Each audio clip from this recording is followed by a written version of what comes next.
Welcome to the MadTrio Podcast. This week we have the California Pariah, Jonathan Charney, James, the Fat Man Stevens, and Rob, the old guy. That's right, from the famous Rob Charney Show.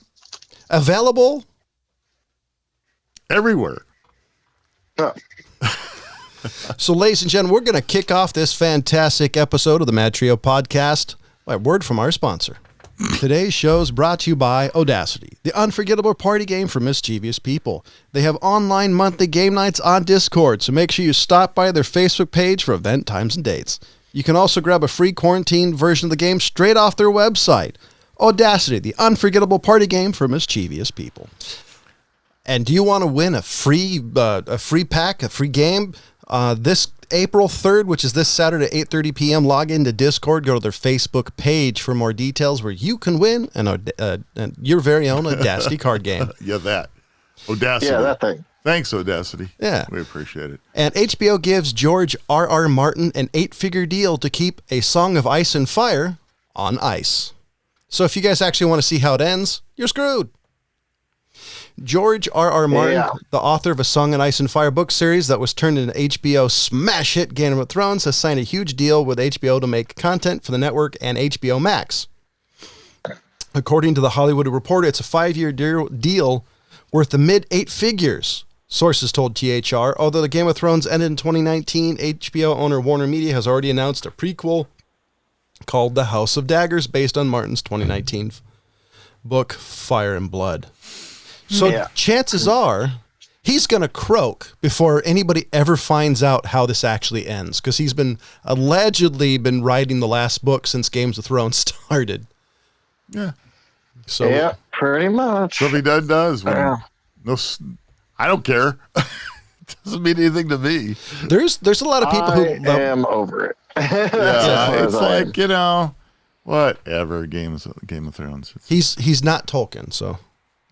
I prefer Tolkien over his stuff, personally. It's weird. You get these people that are so uber enthusiastic about certain things, like Game of Thrones for runs. The other one is the Walking Dead and Fear of the Walking Dead. And then the whole idea, if you've watched The Walking Dead at all, which I will admit I got suckered into for about 4 or 5 seasons, but then it finally got a little too weird for even me. And it's like, I'm so over it. And there's all kinds of weird things going on now with not Games of Thrones, but Walking Dead and Fear of the Walking Dead and Your Mom's a Walking Dead. And, it's just going on. And it's the problem is it's predictable. It's zombies. It's person. Yeah. Hilarity ensues. Somebody dies. Then somehow they find another person who's somehow survived. Then they had the Whisperers. You know about the Whisperers? They like the Ghost Whisperer? I do. I know about the Whisperers, and the interesting thing about the Whisperers is, so you remember the black guy that saved Rick Grimes? I can't think of his name right now, but he saved Rick Grimes back when he first started. Yeah, in early season when they finally discovered they could cover themselves in season 1, he talks about them. Right. When he comes back and he finds him like hiding in a building after his son dies, and he finds out that, Rick finds out that his son dies and everything. Yeah. He starts ranting, and you just kind of blow it off that, he's making shit up. But what he was talking about was the Whispers. Yeah. Back in like season 1 or 2. Yeah. So it was hinted at, but it was the idea how. And I think that started the idea of the Whisperers. I mean, the whole idea is that you could cover yourself in their goo. Yeah. And the zombies wouldn't be able to say, "Oh, you're a human being, and I want to tear you apart," type of thing. So, anyway. So you gotta bathe in zombie squeezins. Exactly. That's it. You got to cover yourself in it. So it's But anyway, so I'm all over those. Games of Thrones and Walking Dead, and they've all these series that go on and on and on, and then people just get uberly crazy about. And one I did get suckered into was these British, the different British shows, the Baltus Rippers. There are a number of different ones. Yeah. Yeah. You like the one about the chick who travels back in time to England and. That's I don't remember the name of it. The Scottish one, Outlander. Yeah. So that's that one. And you know what? Yeah, I haven't gotten into that one yet. That was okay. I mean, I watched a few seasons of it, and then I got kind of bored, and I think it became more of.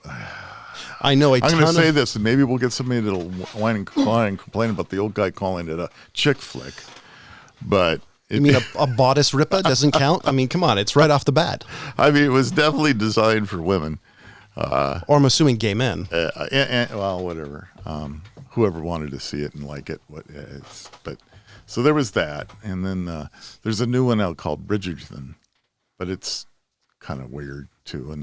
But that's a Shot of the Rhimes one, so that's not British, so that doesn't count. Doggone it! What was the one? Oh man, am I getting old? I'm tired. The reboot of All Creatures Great and Small. That one is done as a guy that actually worked with James Herriot. Oh, is it? I thought it was a complete one-to-one reboot. No, he was a vet that worked under him. Oh wow! Yeah, and he's got his own surgery, as they call it in Britain. I haven't actually found it to watch it. I've seen it's good. It's good. Well, if you like that animal, all creatures great and small. Oh, okay. I've heard of it. Well, because it was a series that was on local PBS station when I was a kid. Right. And I recently ran across there's a trailer for it. Yeah. For the reboot within the last 6 months. But it's done with his protege and done well. I mean, if you like those kind of stories about animals and vets taking care of animals, that's what it is. It doesn't pretend to be anything else. Have you guys ever heard of, and I might be butchering this, Uberks? It's UBIWERKS. Ever heard of them? What? No. In relationship to what? So the name Walt Disney is one of the most recognized names in the world. The only name associated with the Walt Disney Company that might ever be more recognizable is Mickey Mouse himself. However, there was another man who was just as instrumental in creating the mouse, and his name is Ube Iwerks. Those familiar with Disney history certainly know the name of the animator who helped work alongside with Disney, but the general public is perhaps less familiar with the man. Iwerks not only helped create Mickey, but was also creatively instrumental in helping WD Enterprises, which is a precursor to Walt Disney Imagineering. Actually, I have heard of that, but I have heard of him. I just forgot about it. It was like something I saw in Drunk History at one time. And I'm assuming it's Iwerks because it's IWERKS. It looks German, so it's kind of a guess. I don't know. I love like Disney stuff in general, but this is the first time I think I've run across the name. And if I have seen it before, it's been a long time. Because when you think of Disney, you're always thinking of Walt Disney and Roy Disney. You know, the Disney brothers who created it. Like well, it's impossible for any one person to do all of the animation and all the drawings and everything. So obviously we knew that and my understanding is Walt did the initial kind of idea of what we're going to do with a Mickey Mouse, and it came out with Steamboat Willie, right? And that was the start of this is what this little mouse thing's going to look like. Because even in the beginning, he wasn't called Mickey. He was Mortimer. Well, there you go. If I remember correctly, it was Mortimer Mouse. So, which I think is a ripoff of somebody else, too.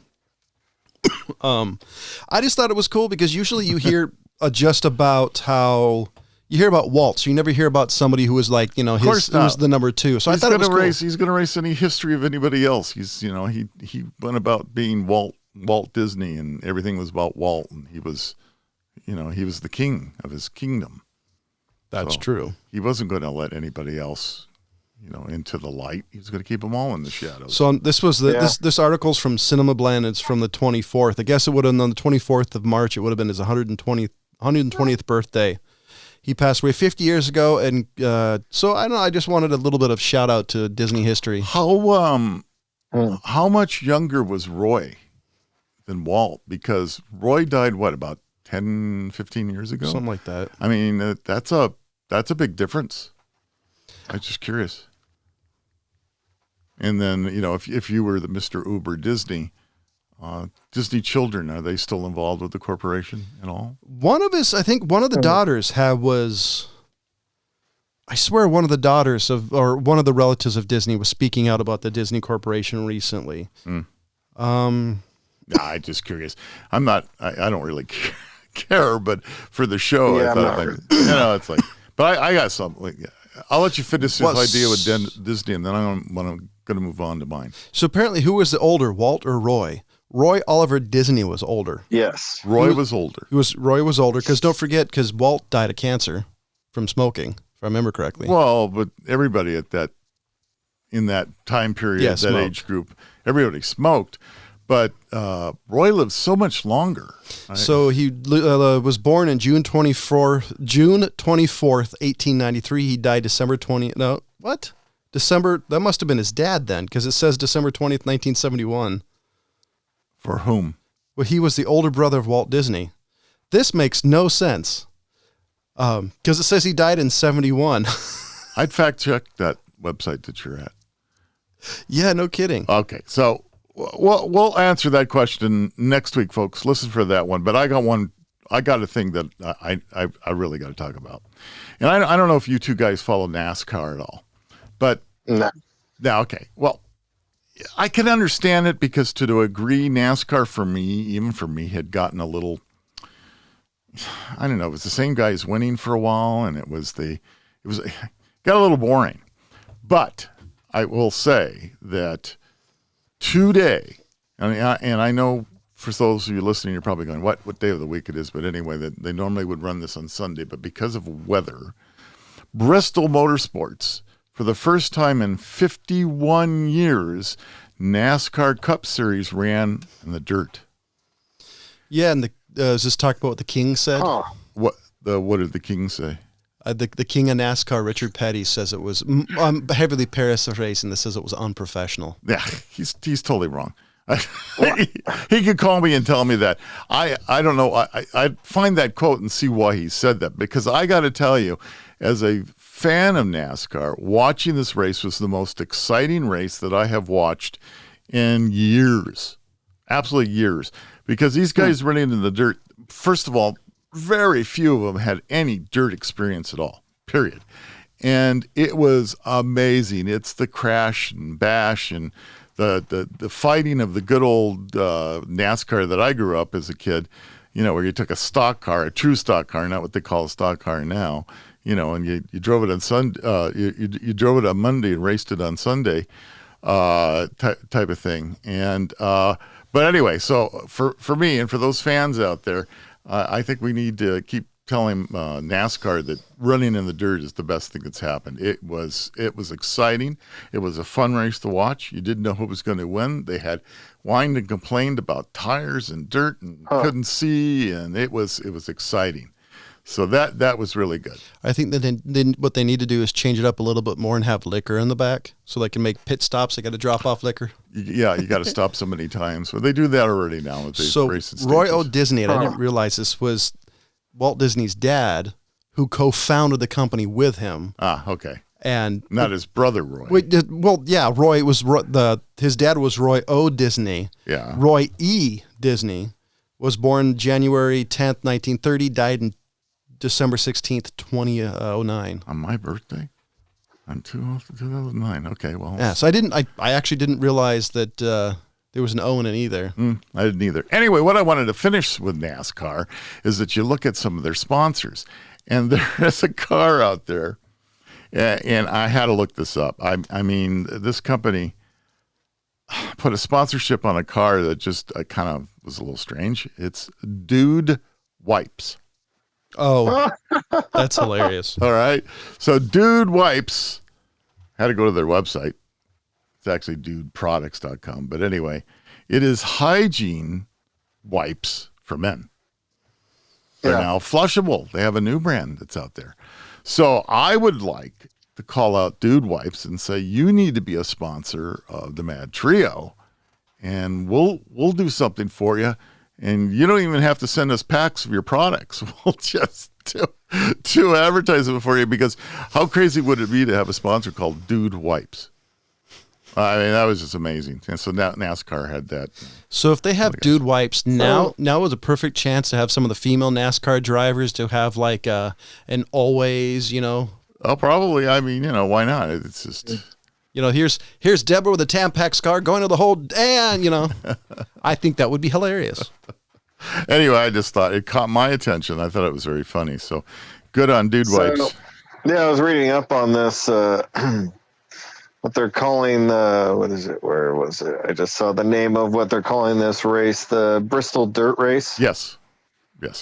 Bristol Dirt Race. Yeah. Yeah. That sounds really cool, actually. It was a fun race. I've been looking forward to it for weeks now. And, I was disappointed in not running on Sunday, but weather, as you know, back there in the South, they've been hit with some just horrible weather back there for those poor folks. But anyway, they managed to get the race off today, and they did a great job. And so, yeah, it was fun. It was fun to watch it. It was fun for the drivers. The drivers were having a great time.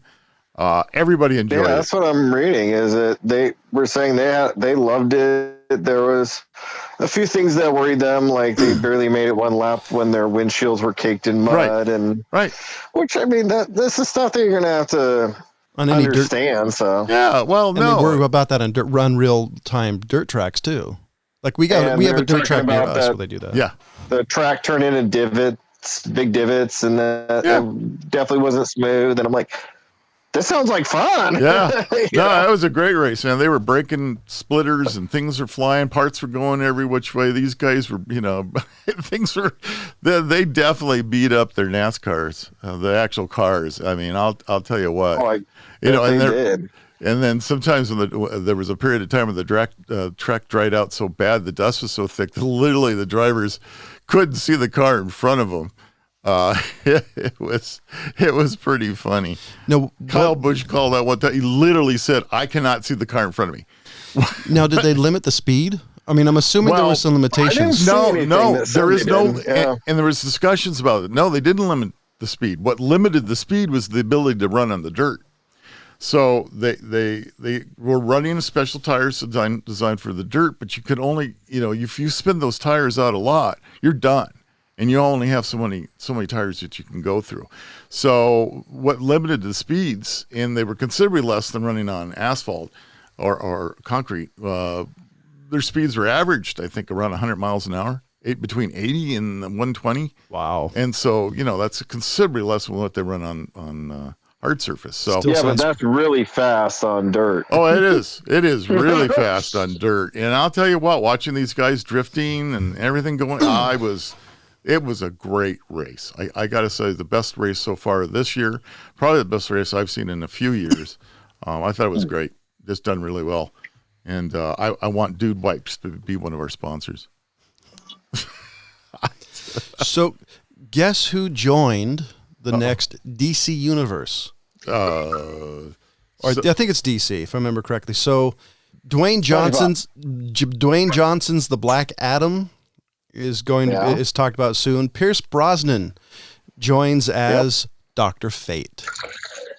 Yep. Really? I knew about that. Pierce Brosnan? I'm excited to see him. How old is Pierce? Fate. I think he'd be good. 98. Yeah, I was going to say I don't know.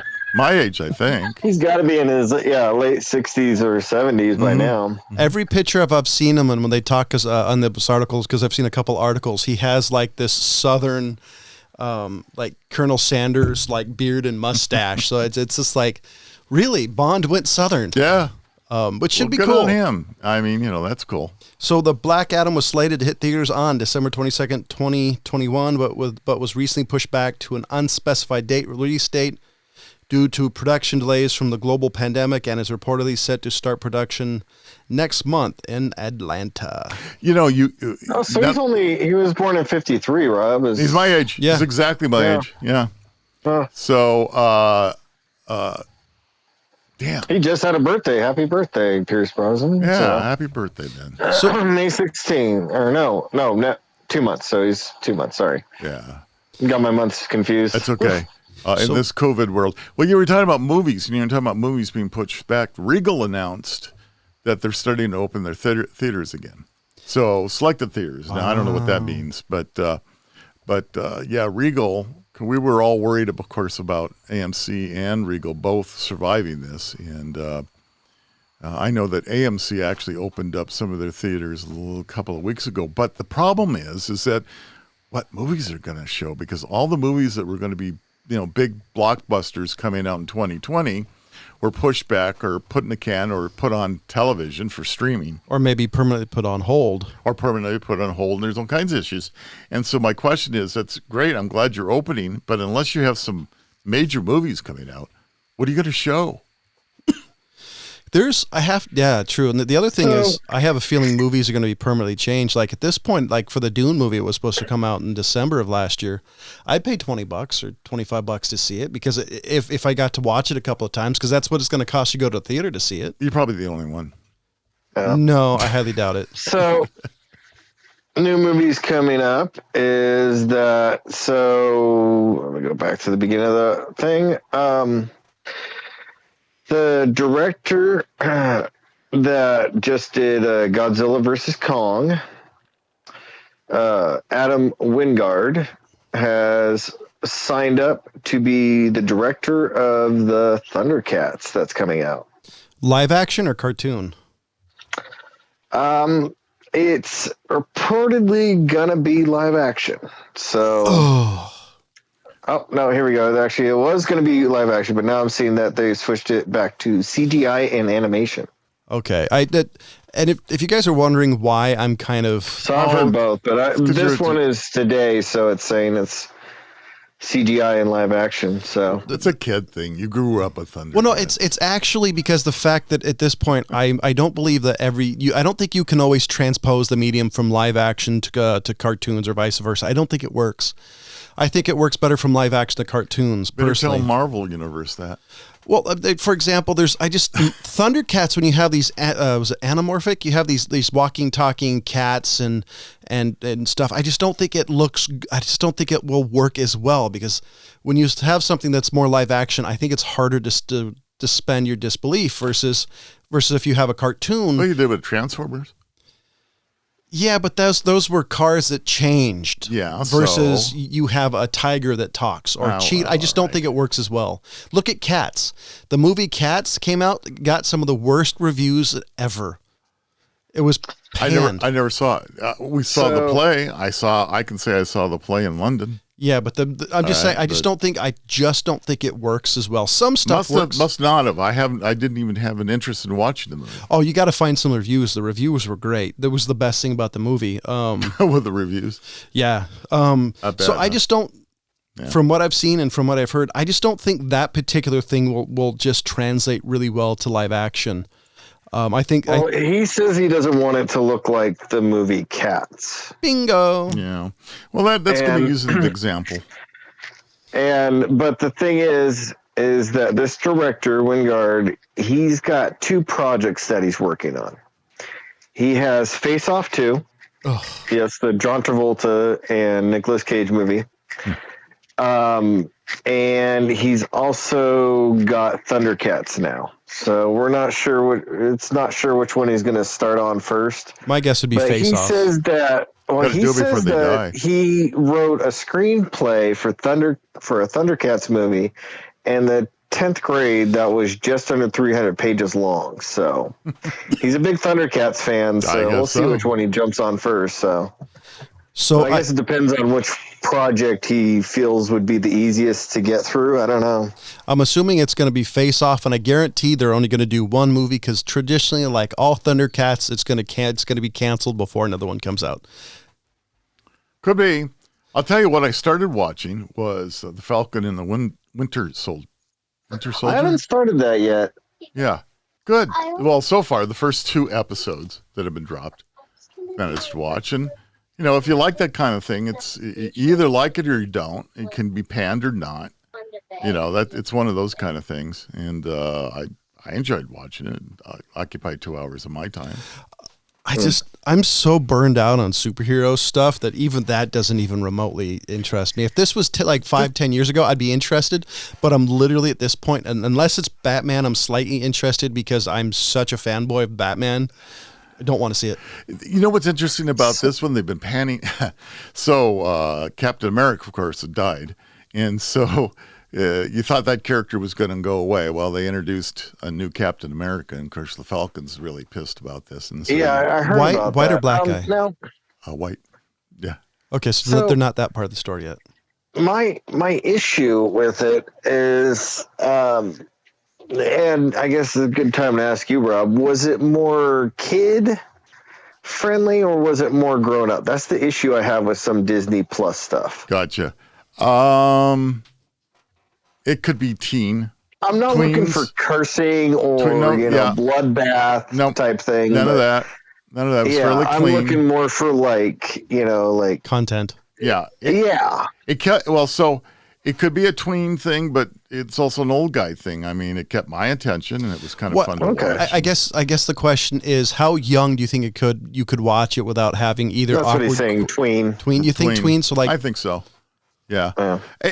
Parts of it are a little bit slow because they're still trying to develop the story, and of course, the Winter Soldier guy has got all these mental issues that he's trying to deal with, and so they have adult contact talking about basically PTSD with him, and so yeah, I don't think any younger than tween would be appropriate, just simply because I don't think they would get it. They'd be a little bit what they what are they trying to talk about? I get it. Okay. So, yeah. Anyway, that's my opinion for what it's worth, but it entertained me, so good on them as far as that goes. So we'll see how it goes. It's going to be interesting. Like I said, I only watched 2 episodes, so who knows where that's going to go. Yeah, that makes sense. Okay. So did we bring up? Oh, sorry, James. Your turn. Go. Well, I just actually switched where I was. So, have you paid any attention to what they're talking about out in space right now? That they're seeing that there's something tearing apart the nearest star cluster to Earth. That one I haven't heard of. No, I hadn't heard that either. So, there's a new analysis of the Gaia satellite data. The closest star cluster to our solar system is being torn apart, and they really can't tell what it is. All they can see is a large gravitational pull of something massive. So this is something outside of Milky Way? Yeah, it's just the star cluster next to us. Okay, so it's all right. the closest one next to us. I did hear something about this years ago. They're thinking that it's an invisible clump of dark matter. But they're seeing it more frequently, and that it's literally destroying a large dense concentration of stars. Yeah, and they can't just determine what's really going on with it. So I think that's a really cool thing. I mean, just to be able to see that. Not that it's going to be coming over to the Milky Way, starting over here, but are they seeing? It could be a while. It would take some time. So they're seeing it by what, like the Hubble's actually capturing images of it, or is this more of a radio scope data? That they're looking at. It sounds like they're just doing it with. Hold on, let me pull it up. I just saw that section. Talking about some kind of ground-based satellite. I mean, I don't know how. That's so far out there. I mean, whatever. If we're seeing anything now, it happened. Hundreds of thousands of years ago, right? Let me see. It doesn't actually say what they're getting it from. They just said Gaia satellite data. So. Oh, okay. Well, so then however they're getting that data from that particular satellite, they're getting the information from it. So yeah. I don't know. It's interesting, but like I said, it's hard to imagine. Sometimes you can't realize how long it takes light to actually reach us. Here, oh yeah, it's insane, and it's crazy when you really start looking at how long does you're looking up the sky and you're looking up these stars, and you're looking at stars in it. That's light that was produced millions of years ago that's finally getting here. And it's kind of like, okay, let me get this straight. This happened what? And now what am I looking at? It's very interesting. It's kind of mind blowing when you start studying astronomy. It's very interesting. So talk about mind blowing. Mind blowing. We got something for you to listen to. Oh, okay. Do you want to keep up to date on the maddest of the mad at the MadTrio Podcast? Check out our social media feeds on Facebook, Instagram, and Twitter, or go to themadtrio.com. Okay, so I lied. It wasn't mind-blowing. Shameless plug. So here's something I actually think is badass, and I hope it actually moves forward. DC's Staticshock movie has taken a big step forward. If you're not familiar with who Staticshock is, he's a young African-American kid who gained superpowers of electricity. There's a huge cartoon about it. He's been in comic books, etc., etc. He's from Milestone Comics. So apparently Michael B. Jordan will produce a Staticshock movie through his Outlier Society production company, and it's revealed who's been tapped to write the script and the big screen debut. I hope this actually moves forward. I'd love to see characters like this that were specifically written as African American actually make it more. Mm-hmm. Because it seems like seems like sometimes they're just like trying to, like the next Superman is going to be black, African American allegedly, and there's a reason why. Because in theory, I read that's going to be in another dimension, which is cool because you have a reasonable explanation of it. I actually happen to really like Staticshock though. He's a great character. What do you think, James? I am excited to see it. The thing that I want to know is this young Staticshock or adult Staticshock? And are they even going to bother with a backstory? Because I really enjoyed, I like Staticshock. I was a big fan of the cartoon when it came out. But I was an even bigger fan of his developed powers as an adult. Yeah. Because he went from being kind of like a little bit more powerful than Jubilee to being badass. Well, and you gotta agree with me on that. Come on. Oh, yeah, they did. They kind of explained it in the last episode of the WB cartoon. They kind of explained how he got a little bit more powerful. But I would love to see. So this is, if I was in control, it would be the Batman Beyond universe, but you have Staticshock being the main character, and you have Batman being the background character.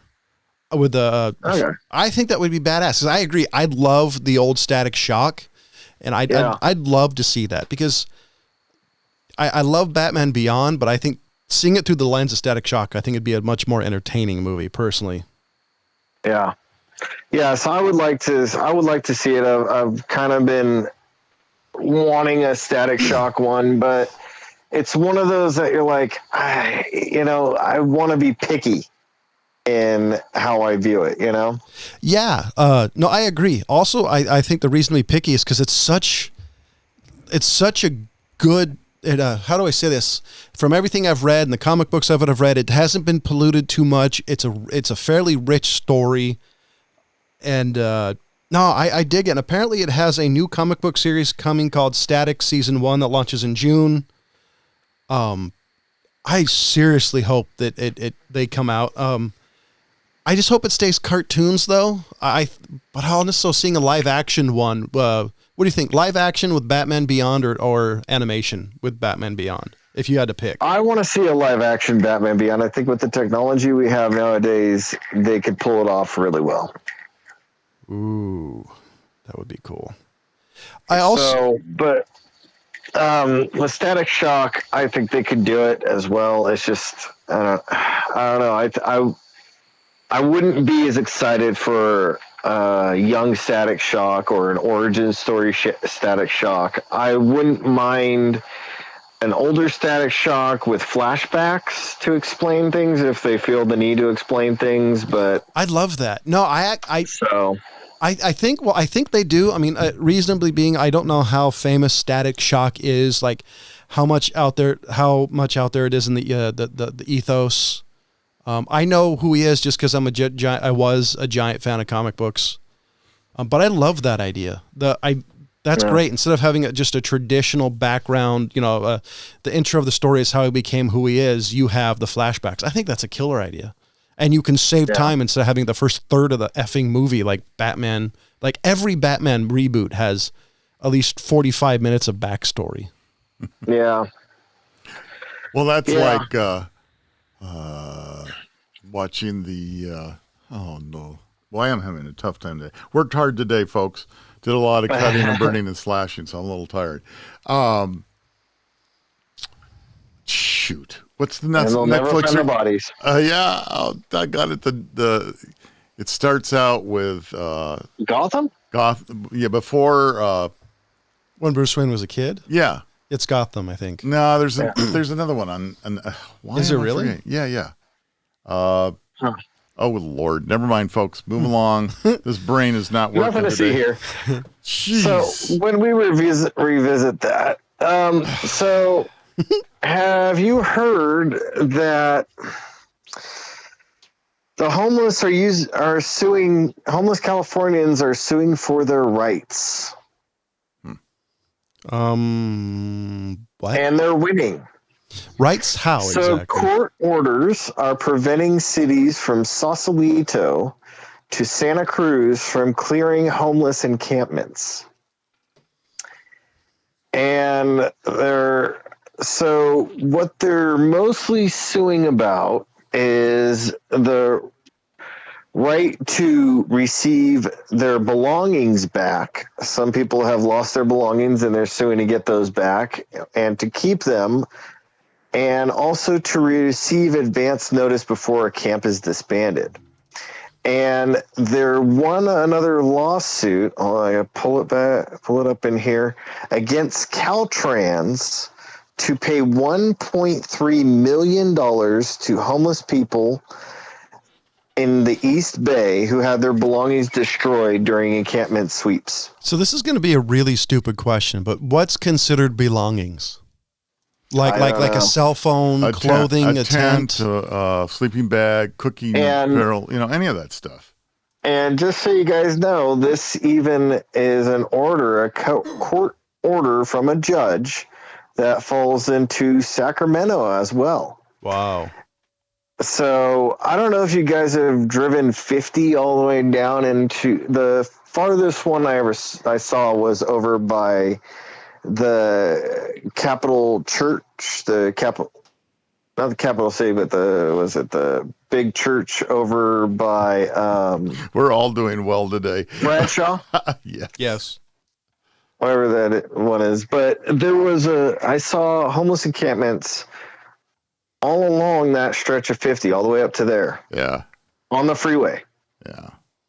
Not on the side, like literally on the side of the freeway. They had encampments, big ones too. Caltrans announced today on the Highway 50 corridor in the Sacramento area between X and Watt, I guess, is the biggest construction project that they've put on in a couple of decades. And it displaced a number of homeless camps. And so they had to go and find another area to be able to put these people into, because they couldn't be in the work zone. So they managed to do that. And it always falls underneath freeways that they tend to congregate at, I guess. I don't know. It's probably not, it's an easier open space. It is, and there's no simple answer to the homeless issue. There just isn't. And I don't care where it's at. We've talked about this before, and the people that are willing to take the tiny homes situation to shelters to whatever. Many of the homeless people are homeless because they want to be homeless and they want that lifestyle. Yeah. And, so it's that one just baffles me to want that lifestyle. I agree. And one of the things I was reading an article now. I haven't been in the Bay Area for probably 10 years now.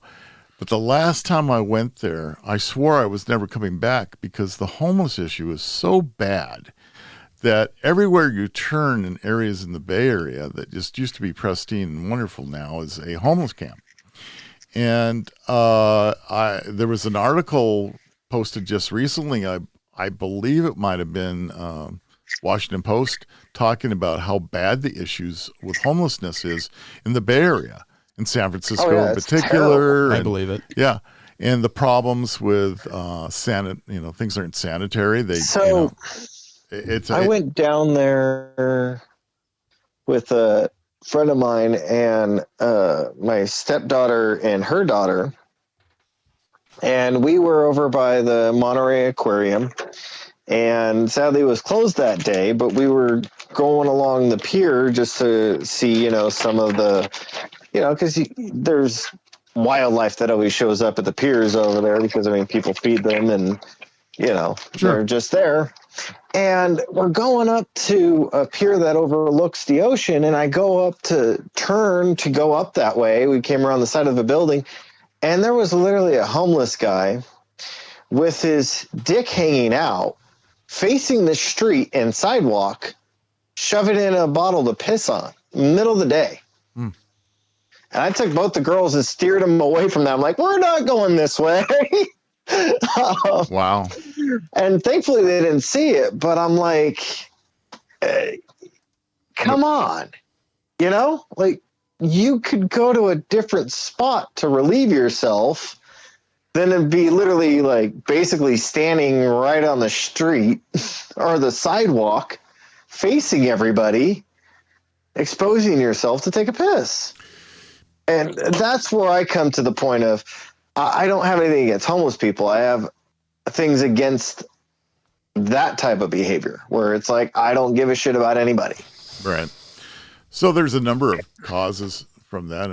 There's literally drugs, the drugs, things like that. There's the Reagan effect. It's mostly drugs that the problem has occurred. Of course, when we were in France, we were seeing people that are just, if you got to go pee, you just whip it out and go in the park. Let's be honest. It just comes fact in America that we're a more conservative culture. It's not as common to nudity is not it's more frowned upon in public than it is in a lot of places. This goes beyond that, though. James's point is it's a bodily function, but it's part of it. Though. Right. Well, really. I've even heard there if it's frowned upon in France, but it's nobody wants to put into a travel brochure and say, by the way, when you're in France, you may see people urinating on the side of the road. Okay, so that's part of their culture and the way they it's a whole different thing. But as we know through history, without sanitation, you have diseases and everything else that comes along with it. And that's part of the problem with the homeless situation is that there's no easy solution, again, for them to be able to defecate or urinate in a safe manner for everybody else, nor do many of them because of drugs and other things, even care. I know there's been, in some cities, there's been this talk of doing small houses and tiny homes. Sacramento was talking about that as well. And you get these giant parking lots full of tiny homes, or I know living the van life has been much more popular within the last 5 years. Oh yeah, I've met a lot of people that are talking about that. Yeah, living in your car has always been a thing. Well, specifically, I know because the last five years, like there's a ton of content in YouTube that's a lot more companies specifically designed to help you turn your van into a livable space. Probably because a lot of the areas, if they can afford to do that, they're not homeless. Well, yes. Yep. Well, a lot of the reasons like I've actually seen is because it's easier affording a $600 car payment versus the $2,500 it's going to cost you to rent an apartment in pick a city. So that's one of the main reasons I see it. Other reasons I've seen is like a guy needed to catch up on bills, and because he never had all this money was going out to pay bills, so he needed to pay off creditors, and so I've seen a variety of things. But I think you're right that most people who are homeless are drug addicts. No, I wouldn't say most, but many. It's mental health. The Reagan effect, whatever you want to call it. He did help close down the institutions. Let's be honest. He had reason to. It's mental health and drugs and choice of lifestyle, which it falls into. So I understand where you're coming with that. I'm just going to refuse to answer to it. I just don't get it, and I don't get the in the 60s everybody people wanted to live with wavy gravy in the hog farm and live on a commune. Now everybody wants to live in the street in San Francisco. I don't. I don't understand how it changed from being this utopian idea to, I just want to poop on the street. So that's a hell of a culture change. Yeah, and it's also in misguided decisions by people like the supervisors that run the county of San Francisco. The same thing has happened in Los Angeles in that they said, okay, come on, we'll open up parks, we'll open up areas for you to live in, we'll give you designated areas. And then, of course, comes budgetary functions as well. Okay, how much money are you going to throw at this? And who's going to do what and be in charge of what? And who's going to spend whose money? And all of a sudden now, this great grand gesture that is brought by these uber liberal politicians that say, hey, come on, bring your tourists, your homeless and all that into our city, and that will be fine. And then you end up having this problem that they have, and then they're clueless as to how to solve it because it's not an easily solvable problem. No, it's right? It's a terrible thing to try to solve. Yeah, it's bad. And I feel for all those people. There's many people that are trying to get out of that, but there's many people that love that lifestyle too. So you got both. So I don't know. So do you think nowadays people put a flower in their hair going to San Francisco because it's like the plague? They're just trying to hide the smell. I'll tell you what, from what I've witnessed and what I've been reading recently, I certainly would continue wearing my K95 masks in those areas to, and make sure that there's a scent packet in it. It's funny you talk about that. The gaming company Razer, they make gaming accessories. Yes, I want to see this. They're coming out with a mask that I really want to see. Because I want to see it, and I think I want to buy it, but I don't think I can afford it. Well, that's my question. They're not putting the price out on it yet. Yeah, I'm with James because it has filters. It does all sorts of things, and it has a filter. It actually will enhance your voice. It will. That will really go in. Will also. What is it? You can also make it clear so that people can see your face, your lips move and things. And those are weird. Have you seen people? Yeah, not in person, but I've seen pictures. No. It's not one that those are weird. It's an LCD. Animates your face, but it will go clear. Yeah, it's a screen. So that they can see your lips. Yeah. The only thing I have to say is hopefully this is better made than some of their mice because let's be honest, their software for some of their products are awful. I have a keyboard of theirs. It's amazing. I've gone through 3 or 4 mice of theirs that always fall apart. I had one that got borked somehow because of software issues. So, but I'm totally, I want to find it. I'd love to. If you want to look it up, it's called Project Hazel. Yeah. I'm looking and at it's it right really badass looking. So. All right. You convinced me. I'll go down the rabbit hole with you. Let's see. Check your browser before what? They want to throw you cookies. Okay. Yeah. All right. Okay. So, interesting. Okay. Yeah. So far, everybody look it up. So, I'm not going to do it while we're on the air, but I'm looking at it right now. There's nothing so far. Well, there's no word on price. My honest guess is it's probably going to be at least a couple $100 because I don't see anything I don't see it not being. But I'm all what, for by the time they get this thing out, the whole pandemic will probably be over. That's so here's the thing. I think they were going to do it anyways because on some of those, there's been nerd conventions where they actually ask participants to shower. Clear, transparent design. You've heard of that, right, James? For some of those card game conventions where they actually tell participants must bathe before entering type of thing. Well, gamer things. Gamers are known to be pretty stinky. So, you don't want 100,000 people in a convention center with a bunch of stinky gamers. I'm wondering when they're going to release it though, because I don't think this pandemic thing is going to be over for a while. I bet it's going to at least another 6 months to half a year before. Oh yeah, but if they don't get on the ball here soon, they're going to miss it.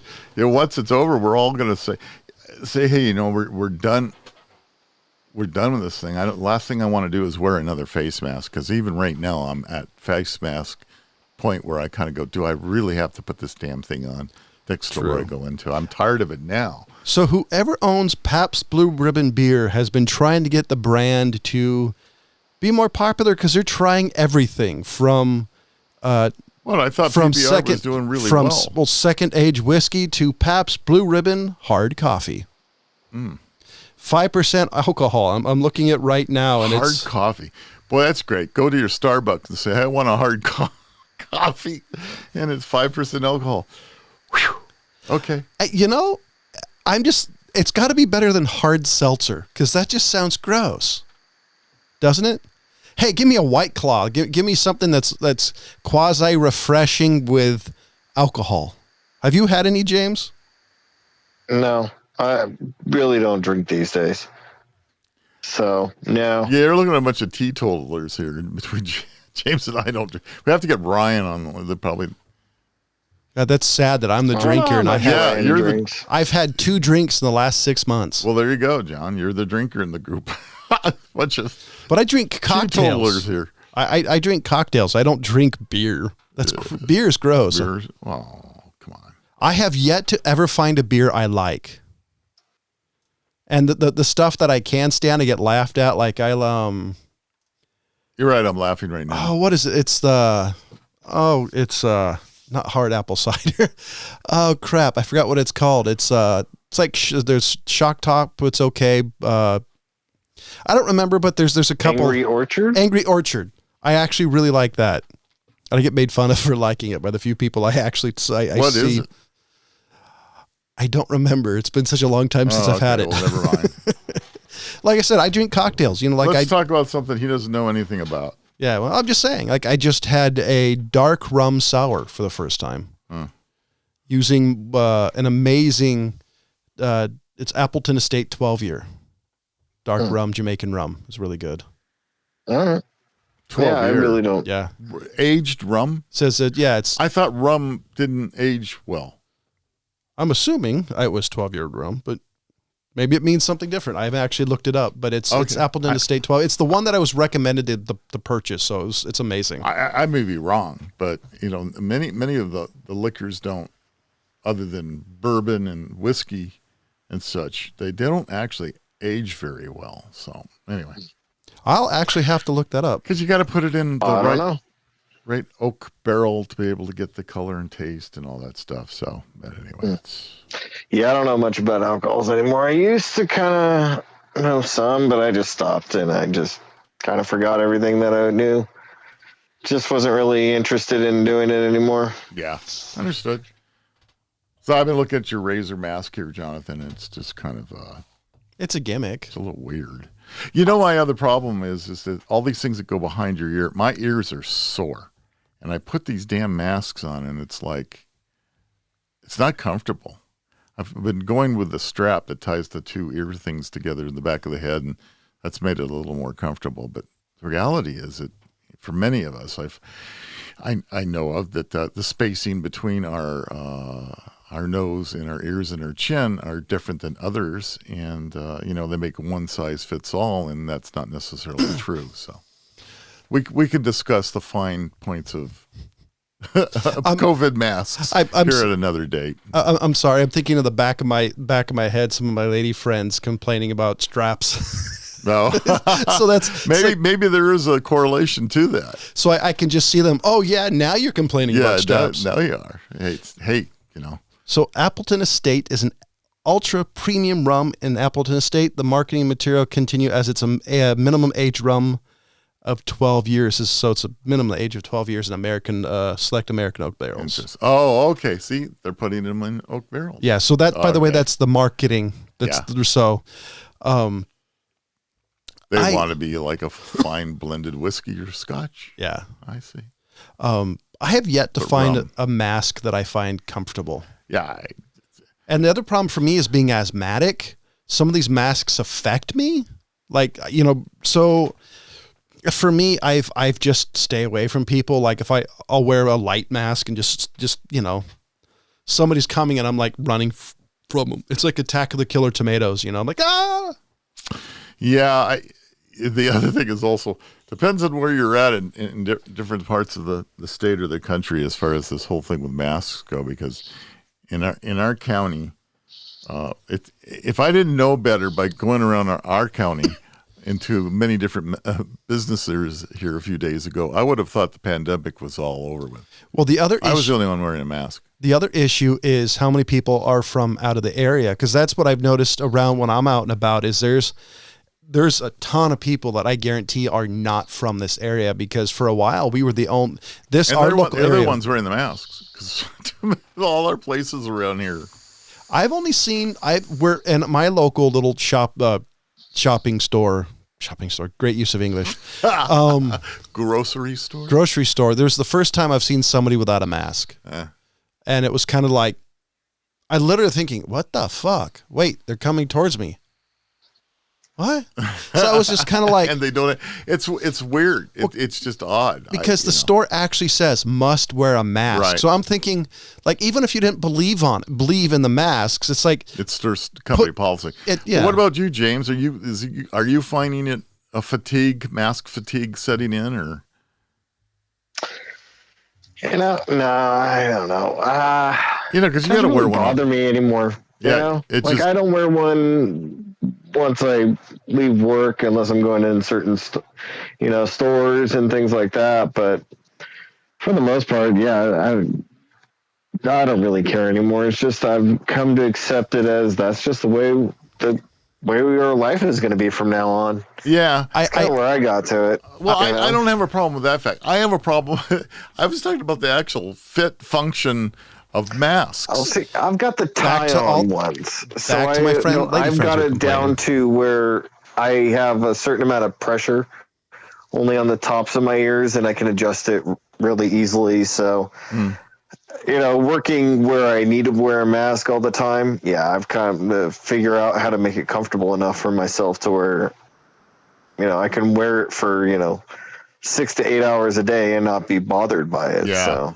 Well, better you than me, because I have not, to this day, and I've tried the gator style. I've tried, like I said, for me, the most recent ones, I'm using these, they clip onto the ear things, and it ties back of your head, and you put tension on it. I'll step away from the mic, and you put tension on it. It's like I'm on video. I was showing, no video going on here anymore. I forget about that. I talk about bra straps. I'm surprising is they don't have some sort of like that sliding thing, like a seatbelt, I forgot what you call it. Yeah. They don't have that well, adjustment. I think I've seen some with those. Yeah, they have them. If you shop Amazon enough and just look at masks, I spent about an hour trying to figure out if any of them would be comfortable. I didn't buy any. By the way, when you were a kid, did you ever think that you'd spend an hour looking up masks? No. Like not Halloween masks, not but not painting masks, but you're Gonna stop a global pandemic mask. I know. Now that's the thing. You got it. And then, you spend the whole hour and you still don't find anything that even looks remotely like it's going to be comfortable. I mean, this Razer thing's interesting, but if they don't get launching and producing these things soon, it isn't going to be, because I don't know. This whole thing. It's going to be a gimmick. I'll actually buy it once this is over and you can see it in the bin for $50, just because I think it's kind of a neat little gizmo. Yeah, well, because if I tell my wife, "Hey, honey, I spent $350 on a mask," on the new K95 mask that's recommended by Fauci. No. So what's it do? It changes your voice. It goes invisible. She's gonna she's gonna yell at me. And by the way, rightly so. I don't know. It'll be interesting to see what the price is on this thing. But I just, here's the other problem. It's going to be expensive. They're not cheap. They do not make cheap. Razer doesn't do anything cheap. Yeah. No, I know that. Yeah. But the other thing for me, since there's no video and nobody really knows what I look like, I have a fairly large beard. And it's really weird because you can't get those paper masks to go low. My beard's too big, too long. Think ZZ Top, but solid white. Yeah. Anyway, but he dyes it because I know how old he is. So, come on. Anyway, And so it just doesn't work. And it's like, I like the whole thing. One size fits everybody. Yeah. See, this is why you need Adam Savage on tested.com tested this. Basically, it's like a space helmet. It's a personal HEPA filter you wear in your head. Mm-hmm. It charges. You hit a button. There's a clear face shield that's supposed not to fog. If it wasn't so stupid expensive, I would buy one just to see what people's reaction is, because it looks goofy as all get. Isn't that what the high-end medical facilities are having all their nurses and doctors wear now? It's a clear face shield. It's a white hood that covers their whole face. But those are one-time use though. This one is really no, and it's got a hose that comes out the back of it into an air pack. Oh yeah, that wear around their vests. I actually recently, and it circulates air. I recently had a medical whatever you call it thing, and that lady was wearing the full bunny suit. Like she was like like all of a sudden I'm an Ebola patient. That's the type of level of security that she had. That's Kaiser for you. I had the same procedure, and they were just wearing those throwaway, normal things they tie on. Yeah, but this one that looked like it was made out of some cloth or some sort of rubbery cloth. Tyvek. But it was like I showed my wife. She's like, this is really awesome. I kind of want to get it because it'd be for the laugh, and then I get this look. She's like, seriously? It's like, I don't have that type of money. If I had money to throw away, that would be on my list of things to get. I would throw it in my random box of crap. So that in 10 years you can find it again exactly. And go, hey, look what I found. And next to my LP of Melly Vanilli, it's about as useless. Yeah. Hey, look what I found. I forgot I had that. Yeah. And why do I have that? Exactly. Unfortunately, that's what I'm starting to get to. I'm looking at that and I go, why did I ever buy that? Yeah. Well, anyway, that's a topic for another show. Why did I buy that? But it's the Siegfried and Roy greatest hits that you have. I don't understand. That was a little odd. That's a little strange. Yeah. So we're coming up past the hour. Anybody have any other comments? Anything else to say? Well, so they got got through everything I got. They got the ship. I'm just going to follow up the. Oh yeah. What did they call it? Evan Green, the cargo ship in the Suez Canal was free and floating, and so we can get all our goods from China again that we've been waiting on. So anybody who's ordered from Wish.com and have been waiting for 12 and a half months, it's possibly on that ship. Another 6 weeks. Yes. Yeah. So yeah, good luck to all of those out there. And just to talk about our sponsor real quick, coming up this Saturday, which is April 3rd of this recording, catch them on their Discord server. You can win a game pack of Audacity. Make sure you log onto their Facebook for more details on how to do that.